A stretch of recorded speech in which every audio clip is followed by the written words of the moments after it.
Studio by the Chinese ambassador to this country, Liu Zhiming. Good morning to you. Good morning.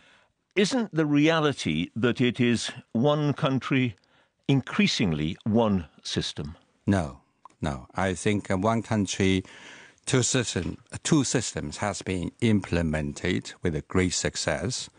I can't agree with some of the interviews aired just before me saying that China did not deliver its promises. As a matter of fact, the central government delivered everything it promises. That is one country, two systems.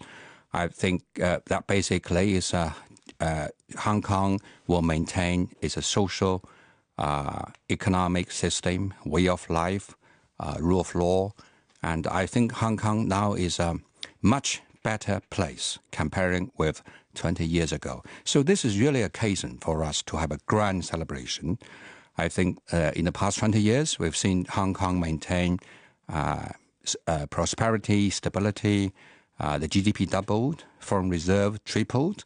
Hong Kong now still remains a global center of finance, trade, and shipping. Its people life expectancy increased tremendously. We are ahead of many developed countries. So I would say people in Hong Kong now living longer, living happier. And nobody, I think, would argue that there has been economic prosperity in Hong Kong. That is accepted. But listen to what somebody like Aung San Chan, you know her, of course, former chief secretary in both the British colonial government and the Hong Kong Special Administrative Region. And she makes the point that we are seeing now and have been seeing over the last 20 years a serious erosion of the rights under common law, the independent judiciary. The impression we get, she said, is that China is determined to tighten its grip. And there is clear evidence for that, isn't there? I don't think so. I do not agree with her. I think if people compare the governance of Hong Kong today, including democratic governance today with what was 20 years ago. Democratic government? Democratic governance. Really? Carrie Lam, the new leader, was elected let me say, 20 years ago, do you have an election in Hong Kong? Who elected governor of Hong Kong? Oh, it was a colony. Nobody would argue other than that. It was a colony, and there was a governor there. And in the past 20 years, there are 5 elections in Hong Kong. And the last leader was elected with 777 votes, 0.03% of the registered electors. That doesn't sound a very convincing demonstration of democracy, does it? It is number, does not tell you everything. Tells you a lot in a democratic system. What about here in UK? What about UK's national leader? You have 64 million people.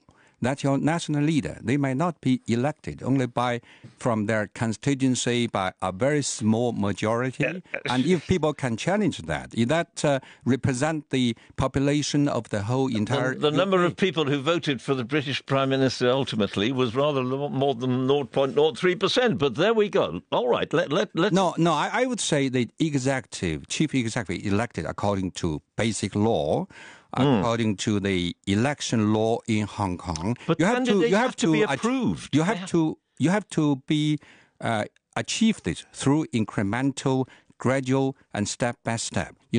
As we say, Rome, or maybe we say London is not built overnight, and Hong Kong is not. Our own. And also, I would say, when you look at a society, whether it's free or not free, you should have a big picture. You cannot only focus on some discontented people, focus on some, the complaints of the people. Oh, well, every society. But why, in that case, do you think the Foreign Office says, as you'll know, there was a report by the Foreign Office in February 2016, and Boris Johnson, our present Foreign Secretary, has said in the case, going back to the case of the booksellers, he talks about the involuntary removal from Hong Kong to the mainland constituted a serious breach of the Sino-British Joint Declaration by undermining, and this is the key to it, isn't it, undermining the one country, two systems principle. And that is what the British government fears has happened. That principle has been undermined. I think when you read the report, first of all, we disagree with this so-called report on Hong Kong, which was published, twice a year. We think, Hong Kong is an internal part of China. It's an integral part of China. Hong Kong's affair is internal affairs of China. It's not for foreign government. That's the key, isn't it? No, let me finish. Let me finish. Having said that, but I think even with this report, you should have a big picture. I think on the whole, British government commend the Chinese government for implementing one country, two system. And they believe one country, two system is a great success. There are some differences between China and UK, but on the whole, we all believe that long-term stability, long-term prosperity are in the interest of not only China, but also in Britain, right? And also the international community.